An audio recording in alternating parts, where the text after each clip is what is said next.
이 자리에 오신 모든 말걸음에 하나님께서 복 주시기 바랍니다. 뭔가 이 교회가 이렇게 좀 안정적으로 찬 느낌이 듭니다. 그래서 참 보기가 좋습니다. 제가 오늘 순서를 맡았는데요. 우리 지난주에 사경의 강사님이 오셔서 그 성소에 관한 또 기별을 전해주셨고, 또 이제 지난 직원회 때도 이제 제안을 주신 게 있어서 제가 금요일마다 주제를 하나 가지고 좀 연구를 해서 말씀을 드리면 좋겠다 하는 생각이 저도 좀 들었습니다. 그래서 이제 연속성 있게 하기 위해서는 이 성소 기별에 대한 것을 좀 이렇게 이어서 하면 훨씬 더 이 생각의 흐름이 자연스러울 것 같다는 그런 생각이 들어서 제가 앞으로 금요일 날 몇 번을 하게 될지는 모르겠지만 이제 시간이 될 때마다 이 주제에 대해서 좀 하나하나 좀 살펴보려고 합니다. 이 원래 결혼식을 가도요, 잘 차려진 뷔페를 가면 이 맛있는 반찬이 너무 많으면 이 굉장한 고민이 됩니다. 그래서 그것을 이것도 안 들 수 없고 저것도 안 들 수 없고 해서 접시에 뜨다 보면 이게 가득 차게 되는데 그걸 한꺼번에 먹으려면 무척 곤란해지죠.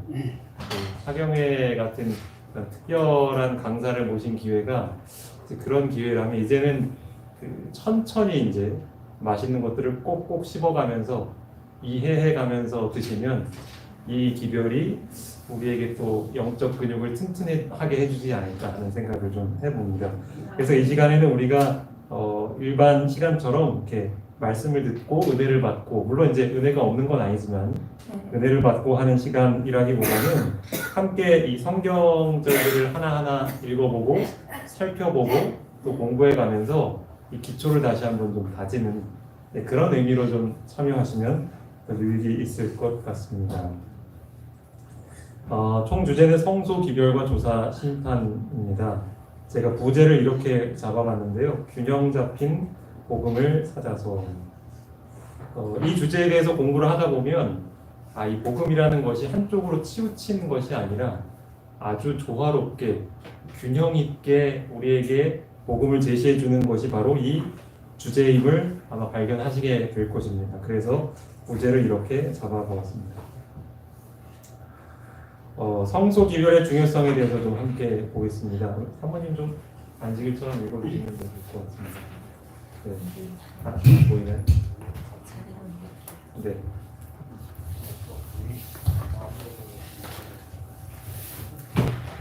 성소 기별의 중요성. 성소 문제는 1844년에 실망의 신비를 해결하는 열쇠가 되었다. 그것은 하나님의 손이 큰 재림운동을 지도하셨다는 것과 하나님의 백성의 위치와 현재의 의무를 가르쳐 주므로 진리의 전체적인 체계가 상호 연결되고 조화되어 있다는 것을 밝히 보여주었다. 네. 잘 안 보이시면 이쪽에 오셔서 하셔도 좋을 것 같습니다. 갑자기 부탁드려서 죄송합니다. 네, 부탁가 있어요.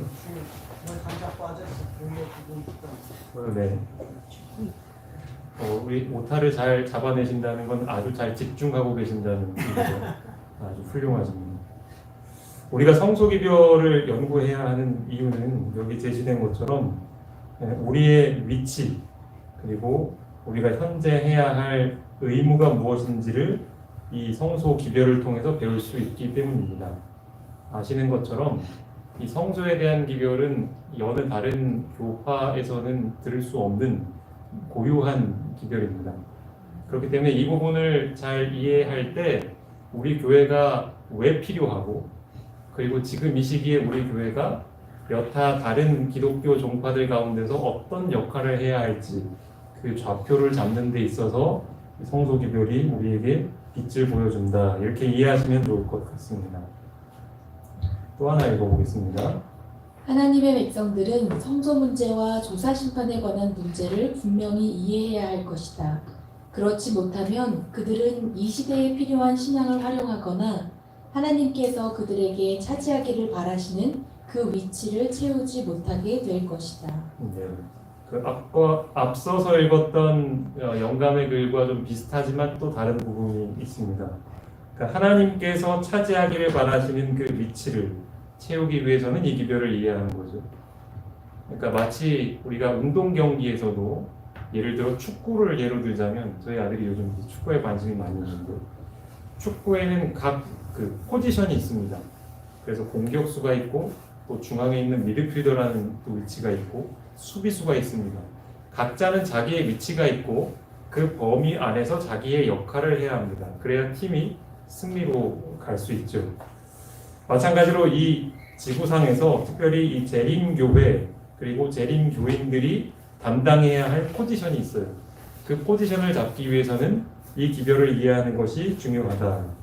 근데 거기에 덧붙여서 이 시대에 필요한 신앙을 활용하기 위해서도 필요하다라는 겁니다.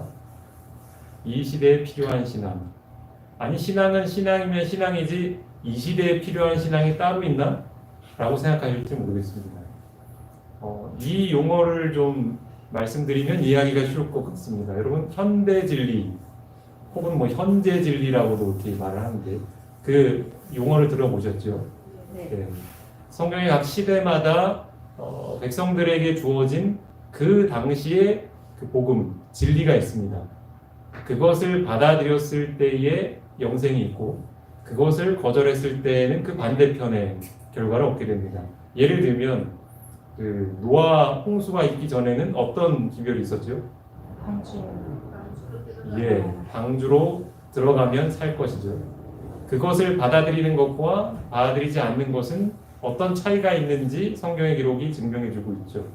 그러니까 여기서 말하는 이 시대에 필요한 신앙도 마찬가지죠. 지금 이 시기, 지난번 사경의 강사님 말씀하신 것처럼 하나님은 인류를 구원하기 위해서 이 아주 오래전부터 지금 현재 그리고 미래까지 큰 계획을 갖고 계시고 하늘에서 일을 하고 계십니다. 근데 지금 이 시대에 지금 이 시점에 하나님은 어떠한 일을 하시고 앞으로 이후에는 어떤 일이 있을지를 알아야 우리가 이 시대에 필요한 기별을 받아들일 수 있고 믿음을 활용을 할 수가 있는 것이죠. 그런 의미에 있어서 이 성소 기별을 아는 것은 중요하다라고 선지자는 이야기하고 있습니다. 성서 교리는 유일하게 재림교회만 갖고 있기 때문에 다른 어떤 교리들보다 더 다른 교파들로부터 반대와 조롱과 경멸을 받는 문을 열어주었다. 예, 독특하기 때문에 자부심이 느껴질 수도 있지만 독특하기 때문에 사람들의 따가운 시선을 받기도 합니다. 그런데 우리가 예를 들어서 안식일 기별이다 하면 물론 대부분은 그렇지 않지만 이 안식일 진리를 공유하고 있는 교파가 있습니다.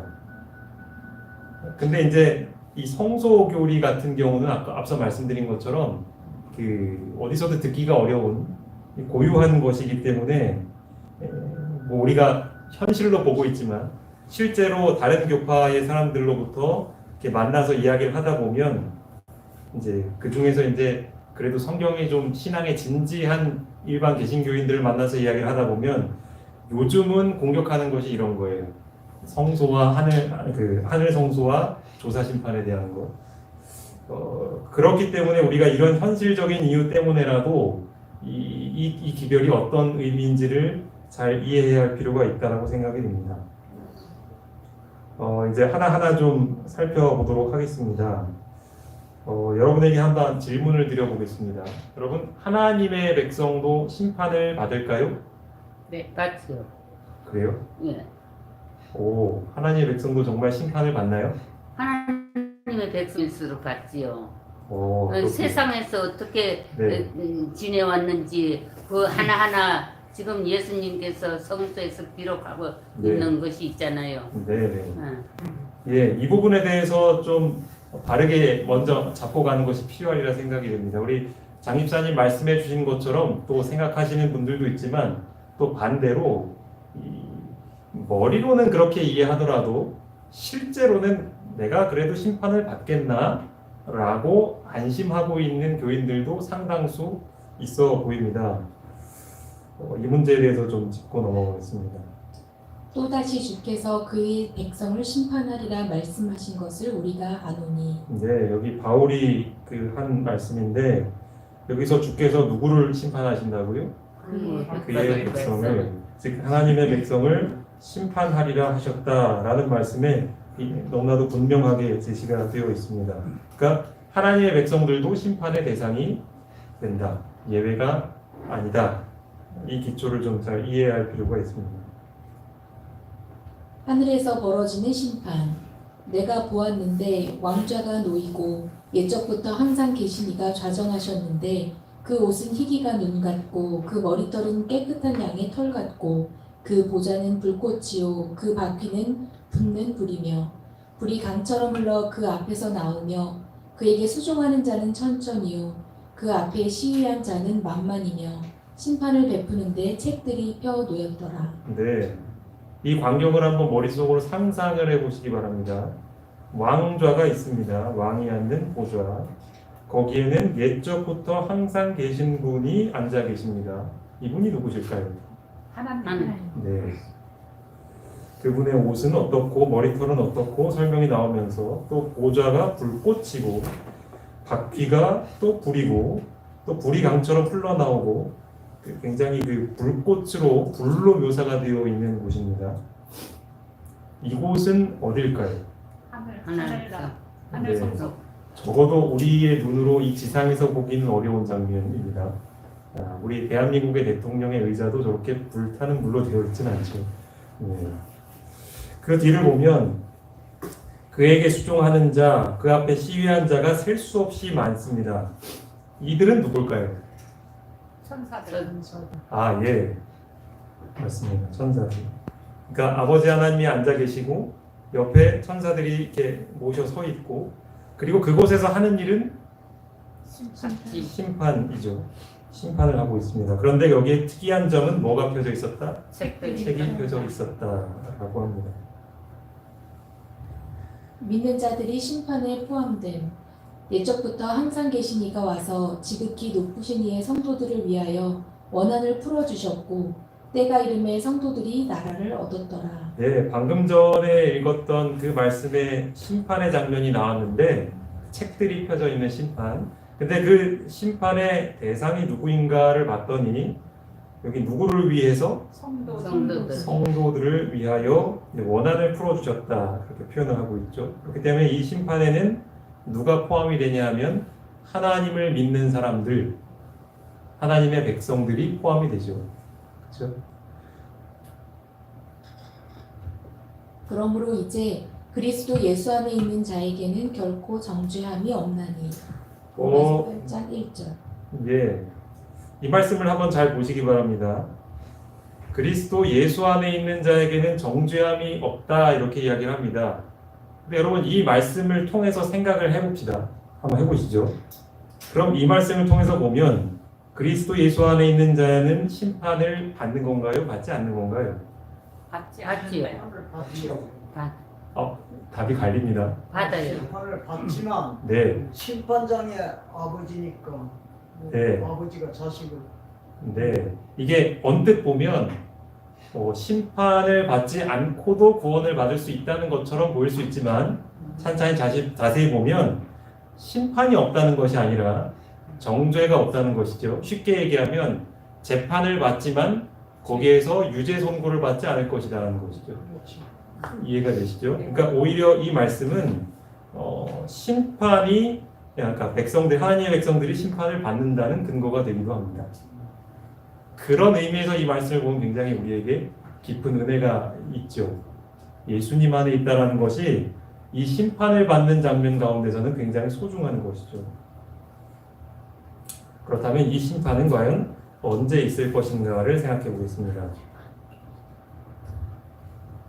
성소 공사를 마치신 예수님, 내가 또 밤 이상 중에 보았는데 인자 같은 이가 하늘 구름을 타고 와서 옛적부터 항상 계신 자에게 나와 그 앞에 인도되매 그에게 권세와 영광과 나라를 주고 모든 백성과 나라들과 각 방언하는 자로 그를 섬기게 하였으니 그 권세는 영원한 권세라 옮기지 아니할 것이요 그 나라는 패하지 아니할 것이니라. 네, 지금 이 말씀은 아까 우리가 주로 연구했던 말씀과 같은 장 다니엘서 7장에 있는 말씀인데 여기를 보시면 이제 인자 같은 이가 등장을 합니다. 이분은 누구실까요?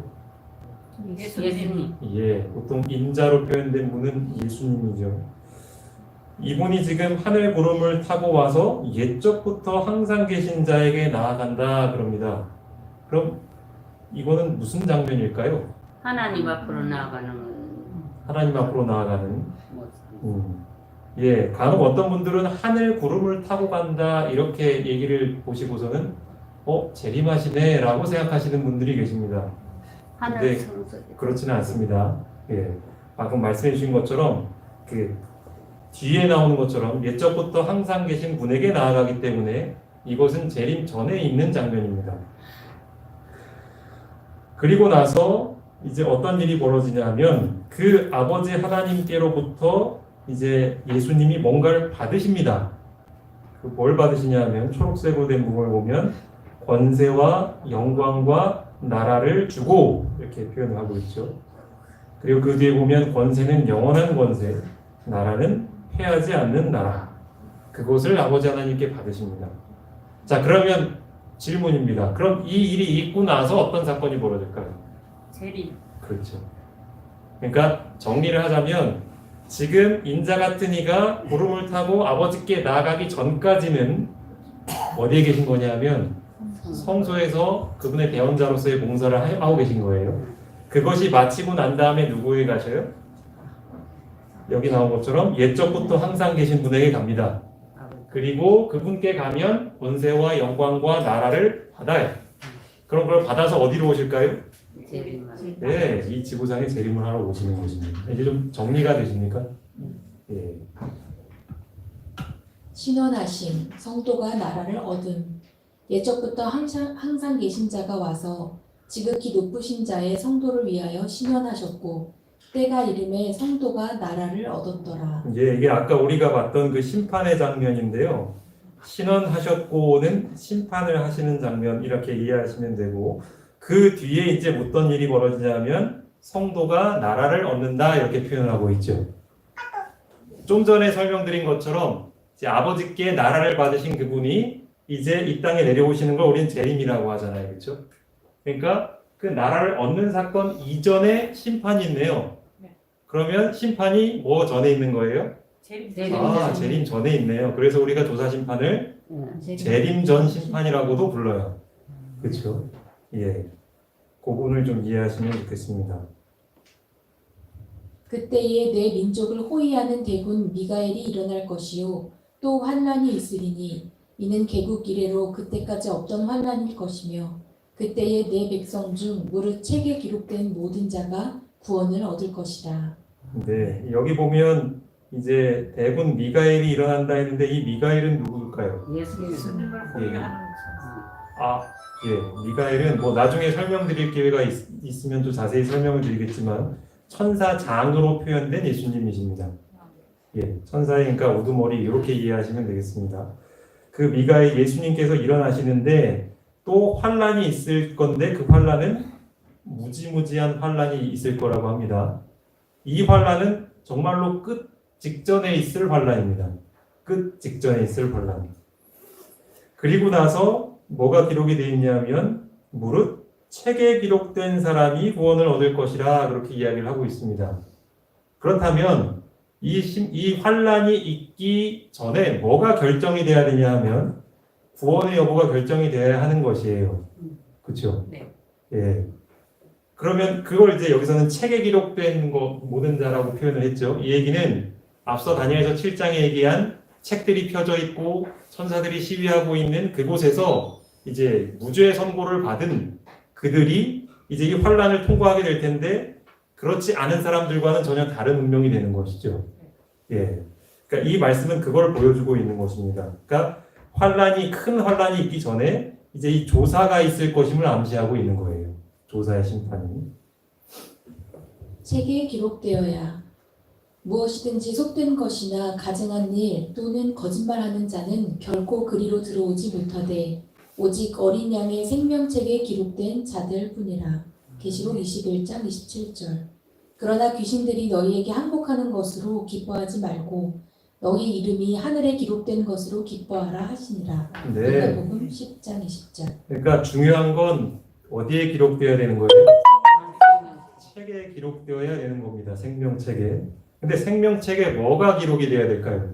내 생명이. 예, 이름이 기록돼야 되는 것이죠. 이름이. 이게 매우 중요합니다. 이따가도 제가 이 부분을 다시 한번 강조하겠습니다. 계시록 3장 5절 이기는 자는 이와 같이 흰옷을 입을 것이요 내가 그 이름을 생명책에서 반드시 흐리지 앞과 그 천사들 앞에서 시인하리라. 네. 이겨야 한답니다. 이겨야 흰옷을 입을 거라고 합니다. 근데 흰옷만 입는 것이 아니고 그 흰옷을 입은 사람들은 어떤 혜택을 받는가? 이름이 생명책에서 흐려지지 않는다. 이렇게 표현하고 있죠. 그러니까 이름이 생명책에서 지워지지 않는다. 그럼 이름이 지워지지 않는다는 것은 무슨 말이죠? 구원을 받는다. 그렇죠. 결국 구원을 받게 된다라는 이 의미죠. 그렇죠? 네. 여기 보면 끝에 제가 보라색으로 표시한 부분에 아버지 앞과 그 천사들 앞에서 시인하리라. 이제 이 구절이 아마 조금 구체적으로 이해되실지 모르겠습니다. 이 사건이 어떤 장면에서 이루어지는지 여러분 이제 좀 감이 잡히시나요? 아버지께서 계시고 천사들이 모여 서 있고 그리고 거기서 시인된다라는 건 이름이 책에서 지워지지 않게 된다. 정죄함이 없다. 이 같은 표현들이죠. 그렇죠? 그런 일이 있을 것이다 라는 것입니다. 근데 그 일이 있기 위해서는 우리가 먼저 우리의 매일의 영적인 싸움에서 승리하게 될 때에 우리는 그곳을 흰옷을 입게 되고 우리의 이름이 지워지지 않는다라는 것이죠. 그러니까 우리가 매일매일 싸우는 싸움이 중요한가요? 네. 예. 그러니까 어떤 상황 속에서도 우리가 이 예수님의 이름을 의지하여 이기는 법을 배워야겠죠. 그리고 그것을 실천하는 일이 대수롭지 않아 보이지만 매우 중요한 일입니다. 그것이 우리가 우리의 이름을 지워지지 않고 유지할 수 있는 유일한 방법입니다. 여기 요한계시록 3장 5절과 다니엘서 7장의 표현들을 좀 비교를 해보고 있는데요. 요한계시록 3장에 보면 이 천사들 또 내 아버지가 계시고 예수님이 계시고 책이 있습니다. 근데 다니엘서 7장에도 역시 같은 표현들이 나오죠. 그렇죠? 그러니까 이런 것을 볼 때 이 두 가지가 공통적으로 이 표현하는 장면이 앞서 말씀드린 그 조사 심판의 장면과 같다라는 것. 그것을 우리가 이 두 가지 본문을 통해서도 이해할 수 있습니다. 그러니까 다시 한번 말씀드리지만 믿는 사람들의 이름이 생명책에서 흐려지지 않는 것이 매우 중요합니다. 그것이 우리가 하늘에 들어갈 수 있는가 없는가를 결정짓는 것이기 때문이죠. 마태복음 10장 32, 33절 누구든지 사람 앞에서 나를 시인하면 나도 하늘에 계신 내 아버지 앞에서 그를 시인할 것이요 누구든지 사람 앞에서 나를 부인하면 나도 하늘에 계신 내 아버지 앞에서 그를 부인하리라. 네. 여기 보면 사람 앞에서 나를 시인하는 것, 즉 예수님을 시인하는 것이 얼마나 중요한 것인가를 보여주고 있습니다. 근데 여러분 우리가 사람들 앞에서 예수님을 시인할 기회가 있나요? 예, 예를 들면 어떤 게 있을까요? 여러분 일상 속에서 사람들에게 예수님을 시인할 기회를 종종 만나십니까? 매일 만나. 아, 매일매일 만나십니까? 아, 그러시군요. 그렇죠. 뭐 예를 들자면 굉장히 다양하겠죠? 예, 그럴 것입니다.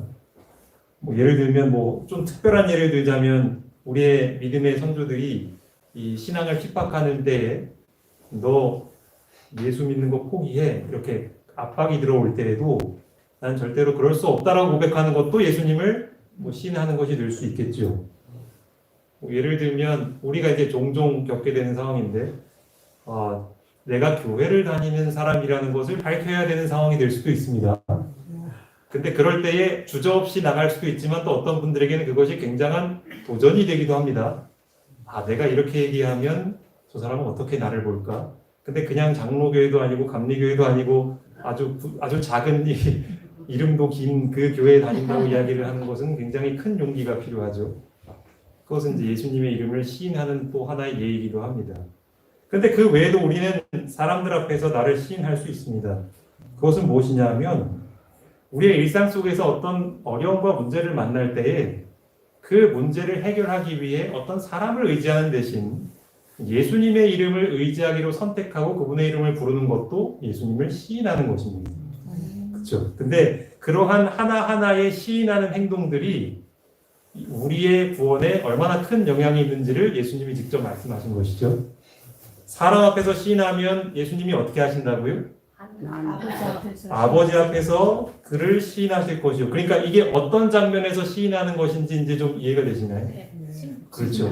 우리의 영원한 운명이 결정될 그 조사 심판 가운데 예수님이 나를 시인하시느냐 아니면 뒤에 나오는 것처럼 부인하시느냐는 평소에 내가 얼마나 예수 그리스도의 이름을 시인하는가에 달려 있는 것이죠. 내 입을 통해서 그리고 내 성품과 행동을 통해서 얼마나 성실하게 예수님을 시인하는가는 매우 중요하죠. 그러니까 사실 그것이 우리가 매일매일 싸워야 할 싸움이고 아까 나온 성경 말씀처럼 우리가 이겨야 하는 부분이기도 합니다. 예. 심판과 재림 직전이 연결된 사도행전 3장 19, 20절. 그러므로 너희가 회개하고 돌이켜 너희 죄 없이함을 받으라. 이같이 하면 새롭게 되는 날이 주 앞으로부터 이를 것이요 또 주께서 너희를 위하여 예정하신 그리스도 곧 예수를 보내시리니. 예, 아마 이 회개에 대한 것을 공부하시면 종종 접하셨던 성경절일 것입니다. 여기 보면 이제 단계가 이렇게 좀 나옵니다. 단계가 나오는데 회개하고 돌이켜 죄 없이 함을 받으면 제가 죄 없이 함도 표시를 해야 하는데 못했네요. 그렇게 되면 어떤 날이 새롭게 되는 날이 온다. 그리고 그 다음에는 어떤 일이 일어난대요? 예수를 보내실 것이다. 이렇게 나옵니다. 그러니까 정리해 보면 첫 번째로 회개, 돌이킴, 그리고 죄 없이 함을 받음, 새롭게 되는 날 예수님의 오심. 이렇게 됩니다. 이 단계를 잘 기억해 두시기 바랍니다. 요거에 대해서 이제 이 영감의 글은 이렇게 설명을 합니다. 위대한 복음의 사업은 그 시초에 나타났던 하나님의 능력 못지않은 큰 능력이 나타남으로 맞춰지게 될 것이다. 복음 사업의 시초에 이른 비가 내림으로 성취된 내용들은 그 사업의 종말에 늦은 비가 내림으로 다시 성취될 것이다. 그리하여 사도 베드로가 기대했던 유쾌하게 되는 날이 이를 것이다. 네, 베드로가 이야기했던 그 유쾌하게 되는 날, 아까 개역개정에는 이제 새롭게 되는 날 이렇게 표현이 되어 있는데 그것을 뭐에 적용을 하냐면 이제 이 지상 역사의 종말에 있는 늦은 비의 성령의 역사에 적용을 하고 있어요. 그러니까 이거를 이렇게 중점으로 생각을 해보시면 앞서 보셨던 이 단계, 즉 새롭게 되는 날이 바로 그 시점이라면 그럼 그 이전에 되어야 할 일은 회개하고 돌이켜 죄 없이 함을 받는 것이죠. 근데 여러분 지금 우리가 살펴보고 있는 성소와 이제 조사 심판과 관련해서 봤을 때 어떤 단계가 조사 심판과 연관이 있을까요? 죄 없이 네, 죄 없이 함. 우리가 보통 쓰는 도말이라는 표현, 즉 지워진다는 표현, 그 죄 없이 함을 받는. 그러니까 완전히 확정이 되는 것이죠. 우리의 모든 죄의 기록이 예수님에 의해 옷을 입었다라고 판단이 되어지면 거기서는 우리의 죄는 도말되고 무엇만 남냐 하면 생명책에 이름만 남는 것이죠. 그렇죠? 예. 예, 읽어주시면. 죄의 도말, 이름의 도말. 예, 그래서 이 두 가지의 도말이 있습니다.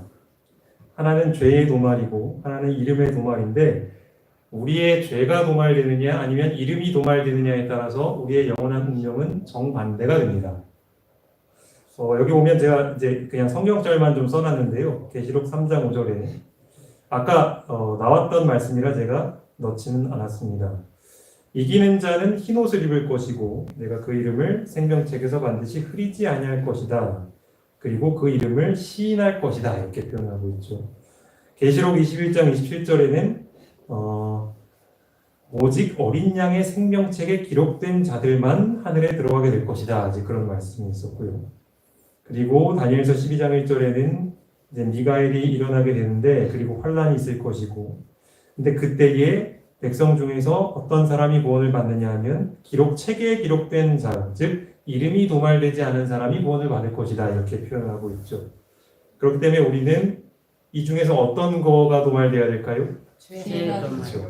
이름은 남고 죄가 사라지는 우리 모두가 그 무리에 속하게 되길 바랍니다. 아멘. 네. 계시록 14장 6절 7절. 또 보니 다른 천사가 공중에 날아가는데 땅에 거하는 자들 곧 여러 나라와 족속과 방언과 백성에게 전할 영원한 복음을 가졌더라. 그가 큰 음성으로 가로되 하나님을 두려워하며 그에게 영광을 돌리라.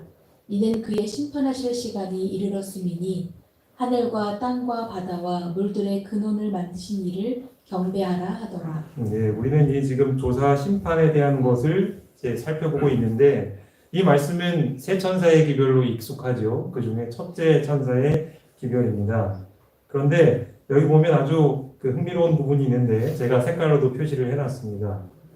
이 천사들의 임무가 뭐예요? 여기 나온 천사들의 임무가? 영원한 복음. 그렇죠. 영원한 복음을 가지고 그것을 온 세상에 전파하는 역할이 이제 세 천사, 그리고 그 세 천사가 누구를 표상하는지는 배워서 알고 계시죠.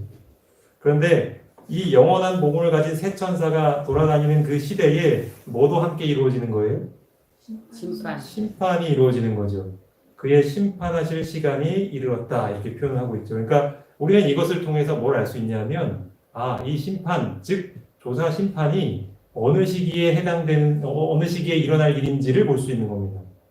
이것은 재림 이후에 있을 일도 아니고 재림 전에 있을 일임을 여기서도 확인해 볼 수가 있는 것이죠. 계시록 14장 8절로 10절. 또 다른 천사 곧 둘째가 그 뒤를 따라 말하되 무너졌도다 무너졌도다 큰 성 바벨론이여 모든 나라를 그 음행으로 인하여 진노의 포도주로 먹이던 자로다 하더라. 또 다른 천사 곧 셋째가 그 뒤를 따라 큰 음성으로 가로되 만일 누구든지 짐승과 그의 우상에게 경배하고 이마에나 손에 표를 받으면 그도 하나님의 진노의 포도주를 마시리니 그 진노의 잔에 섞인 것이 없이 부은 포도주라. 거룩한 천사들 앞과 어린 양 앞에서 불과 유황으로 고난을 받으리니. 네. 그러니까 지금 이 세 천사의 기별이 전해지고 있는 이때에는 어떤 일도 벌어지는 시대냐면 짐승도 자기의 사람들에게 표를 하고 있는 거예요. 그럼 그 반대로 그 반대편에 있는 하나님에게 속한 자들에게도 뭐가 처지는 거예요? 인이 처진다 그렇게 표현을 하고 있죠. 그러니까 결국 그 얘기는 이제 분명하게 갈리게 될 것이라는 거죠. 다른 말로 표현하면 이미 판단이 끝나졌다는 거죠. 이해되시죠? 그렇기 때문에 이 심판은 예수님 재림 전에 있을 것이고 또 우리가 그것을 알 수 있는 근거로 이 짐승의 표 사건이 바로 재림 직전에 있을 쟁투에 해당되는 것이기 때문에 이 심판이 바로 이때에 있는 일이구나를 알 수가 있는 것입니다. 이제 한 비유를 좀 말씀을 드리겠는데 아마 이 이야기는 설교 시간에 많이 들어서 아실 것입니다. 혼인잔치 이야기입니다. 이제 임금이 이제 혼인잔치를 열고 사람들을 초청을 하죠.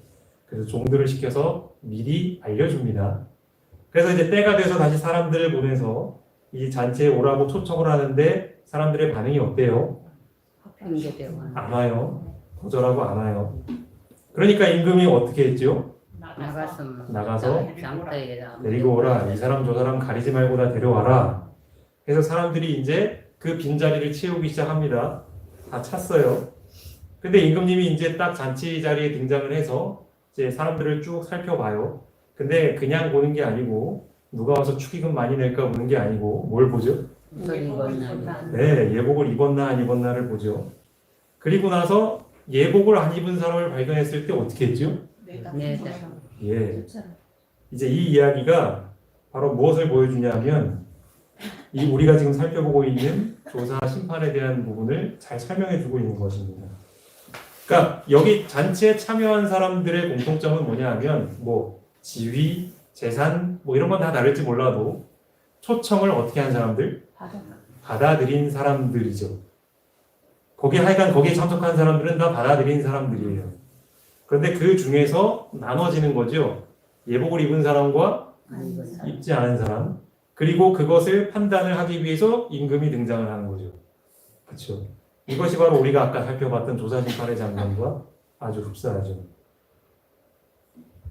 요한복음 3장 18절. 저를 믿는 자는 심판을 받지 아니하는 것이요 믿지 아니하는 자는 하나님의 독생자의 이름을 믿지 아니하므로 벌써 심판을 받은 것이니라. 네. 그런데 이 심판의 대상이 되는 사람들은 믿지 않는 사람이 아닙니다. 그렇죠? 그럼 믿지 않는 사람은 언제 판단을 받습니까? 라고 물어본다면 이 말씀이 답이 될 수 있습니다. 언제 판단을 받는 거예요? 이미. 그 이전에 이미. 그러니까 그 사람이 믿지 않기로 선택을 하였을 때, 그리고 그 선택이 계속해서 유지가 되어 생이 마감이 되었을 때 이미 그는 심판을 더 이상 받을 필요가 없는 거예요. 너무나 확실하기 때문에. 아까 말씀드린 것처럼 혼인잔치에 온 사람들이 임금의 심판의 대상이 된 것처럼 조사 심판의 대상이 된 것도 예수님을 믿노라고 공언하는 사람들만이 대상이 되는 것이죠. 마태복음 7장 21절 나더러 주여 주여 하는 자마다 천국에 다 들어갈 것이 아니요 다만 하늘에 계신 내 아버지의 뜻대로 행하는 자라야 들어가리라. 네, 근데 사실 이 사실은 우리에게 아주 불편한 사실을 하나 상기시켜 주는데 그게 뭐냐면 내가 예수님을 믿기로 선택했다 할지라도 그 가운데서 정죄함을 받을 수도 있다라는 것입니다. 그 가능성이 항상 열려 있는 것이죠. 지금 이 예수님 하신 말씀에도 보면 주여 주여 하는 자, 이제 그 7장에 보면은 예를 들어 성령의 능력을 받아서 이제 병자도 고치고 복음도 전하고 하던 사람들도 천국에 들어갈 수 없는 상황이 발생할 수 있는 거죠. 그렇죠? 손님들 중에 예복을 입고 있지 않은 사람이 있었던 것처럼. 그리고 그런 일이 있기를 바라지 않지만 이 자리에 앉아있는 우리 가운데서도 갈릴 수 있는 겁니다. 그 일이 바로 조사 심판에 이루어지는 것이죠. 그런데 그렇다고 해서 우리가 막연한 두려움을 가질 필요는 없습니다. 왜냐하면 그 심판은 내가 예수님의 의의 옷을 입고 있었는데 그것을 억지로 벗긴 다음에 얘 죄인이에요, 쫓아내야 돼요 하는 심판이 아니에요. 무슨 말인지 이해되시죠? 그러니까 나에게 주어진 인생의 기간 동안 예수님의 의의 옷을 심판에 대해서 이 과한 두려움을 가질 필요가 없는 것이에요. 그렇다고 전혀 두려워하지 않고 준비하지 않는 것도 문제지만 과한 두려움으로 떨 필요가 없는 것입니다. 이제까지 정리한 내용들을 이제 한번 좀 정리를 해보고 이제 마무리 짓도록 하겠습니다. 조사 심판은 재림 전에 일어나는 심판으로 하늘에서 베풀어진다. 우주가 지켜보는 가운데 하나님을 진실로 따르는 자들을 위하여 심판이 진행된다. 이 심판에서 그리스도를 섬기노라고 공언하는 모든 자들, 그러므로 그들의 이름이 생명책에 기록된 자들이 삶이 하나님 앞에서 심리될 것이다. 그들이 그리스도의 의를 입고 살았는지 아니면 입지 않고 살았는지 확인될 것이다. 네, 이어서. 그들이 그리스도를 진실하게 따르는 자들이었으면 그들의 이름이 하늘책에 유지될 것이고 그들의 죄는 도말된다. 그리고 새 예루살렘에 들어가는 것이 허락될 것이다. 그러나 그들의 고백이 그저 말뿐이었다면, 그들이 그리스도의 의의 옷을 입고 있지 않았다면 그들의 이름은 심판 동안 책에서 지워질 것이고 새 예루살렘에 입성하는 것이 거절될 것이다. 네. 그렇기 때문에 우리가 지금 무엇을 준비해야 할지 다시 한번 확인하는 시간이 되었다고 생각이 듭니다. 아마 오늘 각자 시간 동안 이 말씀을 들으시면서 마음에 성령께서 깨닫게 해주시는 바가 있었으리라 생각합니다. 그것들을 다시 한번 마음에 새기시고 우리의 평상시의 삶 동안 이 의의 옷을 입기로 준비할 수 있는 그런 삶을 결심하시게 되길 바랍니다. 기도하고 마치겠습니다. 우리의 아버지 하나님, 우리가 오늘 공부하게 된 이 내용은 많은 그리스도인들이 들어본 적이 없고 또 이해한 적이 없는 아주 독특한 성경의 진리입니다. 그런 것들을 일찍이 우리 제7일 안식일 예수 재림교회를 통하여서 깨닫게 하여 주시고 또 배우게 하여 주시니 감사합니다. 이제 우리가 해야 할 일이 무엇이겠습니까? 주님, 우리 자신을 살피는 일도, 우리가 주님의 이름을 날마다 시인하는 일도, 매일의 영적 싸움에서 승리하는 일도 오직 예수님을 의지하지 않고서는 절대 할 수 없는 것 아니겠습니까? 주님, 더욱더 어린아이와 같은 믿음이 필요합니다. 우리 자신을 의지하지 않고 매 순간마다 예수님을 의지하는 단순하고도 열렬한 믿음이 회복되기를 원하오니 우리 봉병교회 모든 교우들이 이러한 믿음을 가질 수 있도록 축복하여 주시고 그러하기 위해서 우리가 무엇을 해야 할지를 성령 하나님 우리의 양심을 통하여 말씀을 통하여 계시하여 주시옵소서. 예수님의 이름으로 기도합니다.